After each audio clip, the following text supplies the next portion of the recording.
What is going on, guys? We are back for yet another video. So hopefully this doesn't come as a surprise to you. Seeing this video before seeing the global time attack footage, unfortunately I have lost my global time attack footage.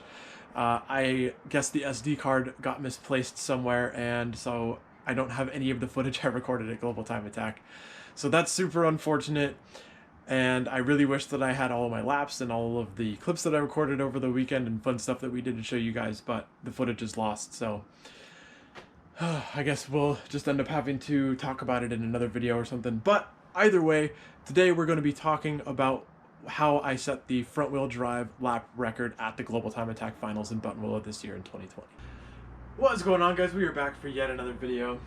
As you can see, we have the type bar here right in front of us. So we are going to be discussing how I took home the Global Time Attack Enthusiast front wheel drive lap record.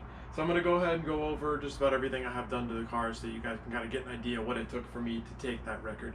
So for those of you who don't know, this last weekend, over the 14th and 15th, we took home the front wheel drive lap record for the Global Time Attack Enthusiast class at a 159.342, I want to say. Well, 159.3, I know that for sure. I think the previous record was a 159.5, so barely beat it, but skimmed it in there and we got it, and so this car now holds the record. So anyways, this car's kind of a mess right now. I haven't cleaned it since the track day. As you can see, there's dirt and stuff all over the windshield and the front bumper and from going off, and I'm sure that it's visible, but if it's not, I'm glad it looks clean. However, I am here to discuss exactly what's going on with the car, so I figured I'd start with the front. You can probably kind of see it. We have the FKX Racing High flow front grille. Need a little bit of extra airflow to the front of the type bar because these things like to overheat. Thankfully, Global Time Attack's in November, so we don't have to deal with crazy overheating problems. While we're on the topic of heat, I have Acuity reverse flow cooling hoses.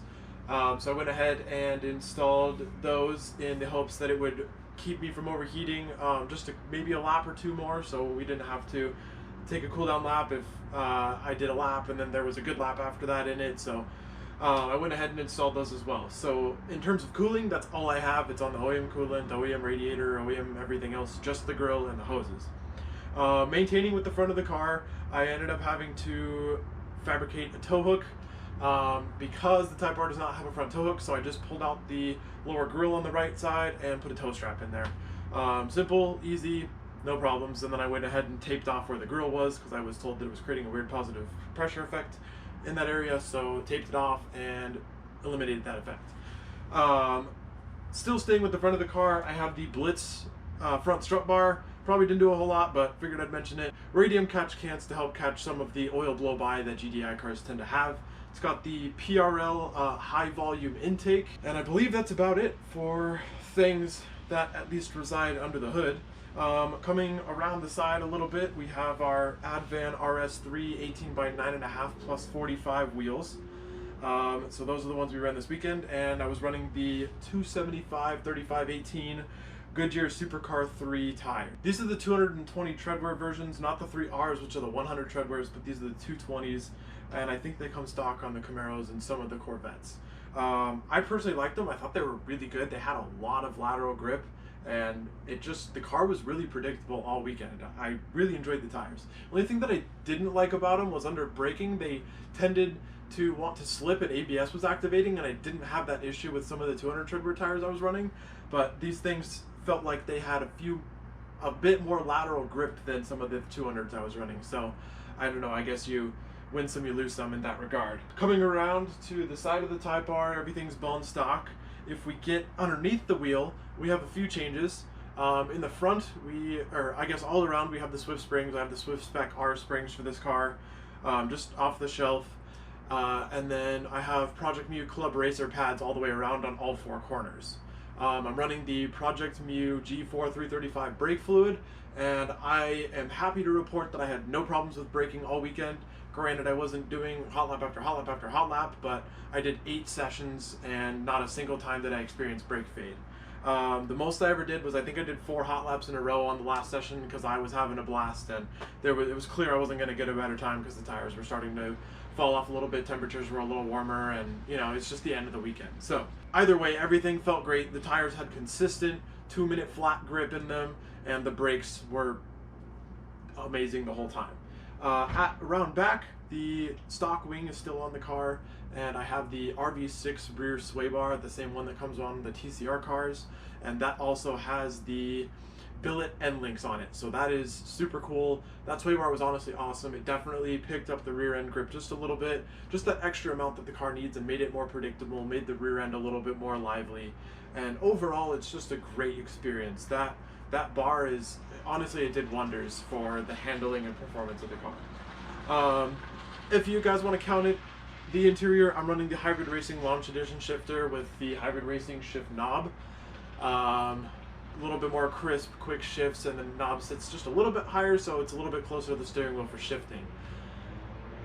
This car is running stock power.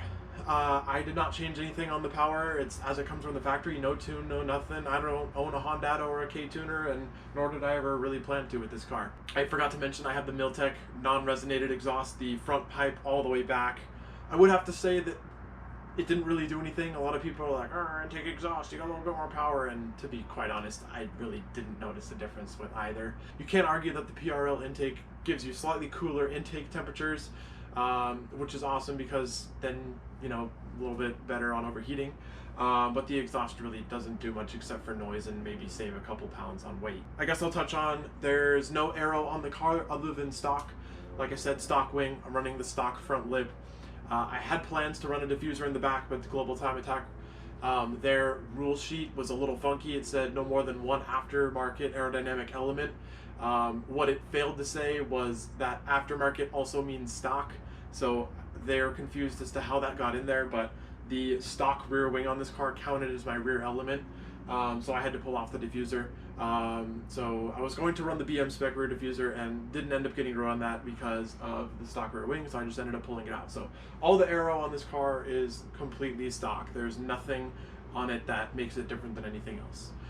Last but not least, one thing I completely forgot to mention is I'm also running the 271 rear motor mount. It just helps stiffen up the motor a little bit. The stock rear motor mount for the Type R is honestly pretty good. It's not bad at all. But I had the 271 sitting in my garage, so I figured why not, and I threw it in there.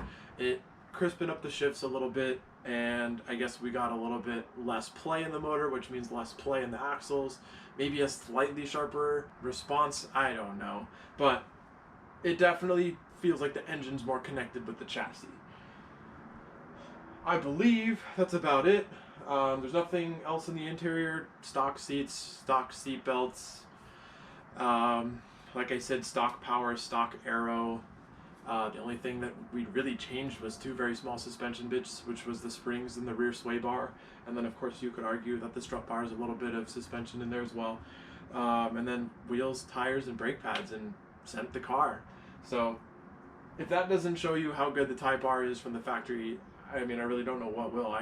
I've got maybe about $6,000 to $7,000 invested in the car as it sits with the wheels and tires and all of the mods on it, and I'm out there doing a sub 2 on a relatively stock car, and the only reason that I've got that much into it is because I went for a slightly more expensive exhaust, one of the better intakes on the market, expensive wheels, and just all in all tried to put nicer parts on the car. But all in all, this car did awesome. I could not have asked for a better car to drive, like in the shape that it is. I mean, it performed so good right out the box. It was a blast to drive, very predictable all weekend. I had no issues, just a great car. I guess I should also throw in there my alignment specs. I'm running about negative 1.9 degrees of camber in the front on the stock adjustment. No adjustment in the rear. It ended up settling at about negative 2.5, and then about negative 0.6 degrees of toe in the rear, and then I'm at 0 toe in the front, 0 total, and 0 in general, just 0 toe in or toe out, just 0 toe. It was great until I threw it off, going off track on day 2. Huge shout out, thank you to Adam Wood if you happen to watch this video. He let me borrow his toe plates at the track. Super cool guy. He was driving a right-hand drive Impreza WRX, I think. No, I don't know. It was a right-hand drive Impreza. It was super cool. But he let me borrow his toe plates, and I was able to re-straighten the steering wheel so I could at least go back out there, which is awesome. And yeah, like I said, no complaints with the car. Everything was awesome. The car felt great. It stayed reliable, and it was just a blast to drive. So This is how I was able to take my Type R to a 159.3. I know the car had more time in it. I blew my shot. Day 2, session 1, everybody was setting their PBs. I think almost every record for the whole weekend came from that one session. And unfortunately, exiting my outlap, I didn't have the rear tires as warm as they should have been, and I got on it, and the front end had lots of grip, and the car was boosting really well because the temperatures were a little bit lower. And it just pulled that rear end right around, and I didn't get the chance to save it on time, so I just went straight into the dirt. Great. And so I blew that, unfortunately, and then I ended up going off on my lap that I did afterwards, and it just kind of screwed the whole thing. But either way, again, can't be mad. I still hold the record, and the car was still fast, enjoyable to drive, very predictable, and just reliable all weekend. Anyways, thank you guys so much for watching this video. Please smash that subscribe button to stay up to date. I'm going to be releasing a video on how much it cost me to do GTA this year, from a new driver's perspective. Let's just say you're loving Time Attack and you just want to take your car out there. This is going to be the breakdown of how much it cost me and my setup to get there in less than a year. I've been racing for 11 months and I was able to participate in Global Time Attack. So from that perspective, I'm going to be releasing a video on how much it costs as well. So definitely smash that subscribe button, hit the like button if you like this video. Drop a comment down below if you have any questions regarding the setup, or if there's anything that maybe I missed, or just anything in general you want to know about the car. So anyways, thanks again for watching, and I'll see you in the next one. Peace.